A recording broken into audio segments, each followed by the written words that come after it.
नमस्कार मित्रांनो, जय हिंद. आज आपण अशा एका विषयावर बोलणार आहोत ज्यामुळे संपूर्ण देशातील केंद्र सरकारी कर्मचारी आणि पेन्शनधारकांमध्ये एकच खळबळ उडाली आहे की 18 महिन्यांचे डीए आणि डीआर थकबाकी आता 9% व्याजदराने जाहीर करण्यात आली आहे आणि या संदर्भात मोठा आदेश देखील जारी झाला आहे. अनेक ठिकाणी असे सांगितले जात आहे की हा निर्णय ऐतिहासिक आहे, सरकारला माघार घ्यावी लागली आहे आणि कर्मचाऱ्यांना मोठा आर्थिक फायदा होणार आहे. पण मित्रांनो, ही बातमी ऐकून आनंदी होण्याआधी या संपूर्ण बाबीला सविस्तरपणे समजून घेणे अत्यंत गरजेचे आहे.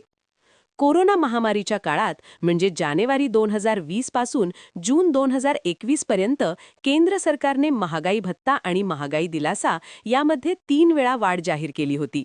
मात्र त्या काळात देशाची आर्थिक परिस्थिती अत्यंत बिकट असल्याचे कारण देत सरकारने ही वाढ प्रत्यक्षात देण्यात आलेली नव्हती. या कालावधीतील एकूण 18 महिन्यांची वाढ ही आजपर्यंत थकबाकी म्हणून प्रलंबित आहे. याच थकबाकीला 18 महिन्यांची डीए आणि डीआर थकबाकी असे म्हटले जाते.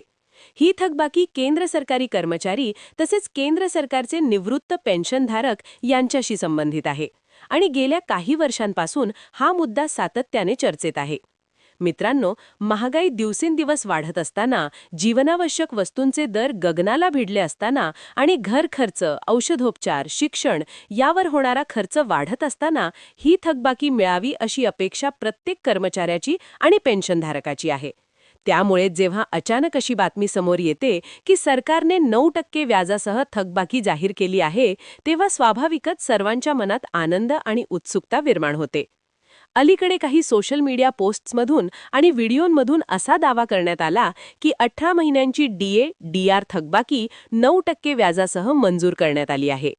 काही ठिकाणी तर मोठा आदेश जारी, संपूर्ण देशाला धक्का, सरकारचा यू-टर्न अशा शब्दांचा वापर करण्यात आला. मात्र या सर्व दाव्यांमध्ये एक गोष्ट समान आहे, ती म्हणजे कोणत्याही ठिकाणी सरकारचा अधिकृत आदेश, राजपत्रातील अधिसूचना किंवा वित्त मंत्रालयाचा स्पष्ट जीआर दाखवण्यात आलेला नाही. हीच बाब संशय निर्माण करणारी आहे. या संपूर्ण प्रकरणाची कायदेशीर बाजू पाहिली तर लक्षात येते की 18 महिन्यांच्या डीए आणि डीआर थकबाकीबाबत कर्मचारी संघटनांनी विविध न्यायालयांत याचिका दाखल केल्या आहेत. काही प्रकरणे उच्च न्यायालयांमध्ये प्रलंबित आहेत, तर काही प्रकरणे सर्वोच्च न्यायालयात देखील गेलेली आहेत. या याचिकांमध्ये कर्मचाऱ्यांची मुख्य मागणी हीच आहे की सरकारने थकबाकी पूर्णपणे द्यावी आणि इतका कालावधी लोटल्यामुळे त्यावर व्याज देखील द्यावे. मात्र आत्तापर्यंत कोणत्याही न्यायालयाने सरकारला 9% व्याजासह थकबाकी देण्याचा अंतिम आणि बंधनकारक आदेश दिलेला नाही. काही ठिकाणी न्यायालयांनी निरीक्षणे नोंदवली आहेत, पण निरीक्षण म्हणजे अंतिम निर्णय नसतो हे समजून घेणे महत्त्वाचे आहे. केंद्र सरकारची भूमिका पाहिली तर सरकारने संसदेत आणि लेखी उत्तरांमध्ये वारंवार स्पष्ट केले आहे की कोरोना काळात देशावर मोठे आर्थिक संकट होते. आरोग्य व्यवस्था, लसीकरण, गरिबांसाठी मदत योजना आणि अर्थव्यवस्था सावरण्यासाठी सरकारला हजारो कोटी रुपये खर्च करावे लागले. त्यामुळेच डीए आणि डीआर वाढ तात्पुरती स्थगित करण्यात आली होती. सरकारचे असेही म्हणणे आहे की डीए ही भविष्यात दिली जाणारी वाढ आहे, ती थकबाकी म्हणून देणे सरकारवर कायदेशीर बंधन नाही. त्यामुळे सध्याच्या घडीला सरकार थकबाकी देण्याच्या बाजूने दिसत नाही. मित्रांनो, सोशल मीडियावर जी मोठ्या आदेशाची चर्चा सुरू आहे ती प्रत्यक्षात कोणत्याही अधिकृत घोषणेशी संबंधित नाही.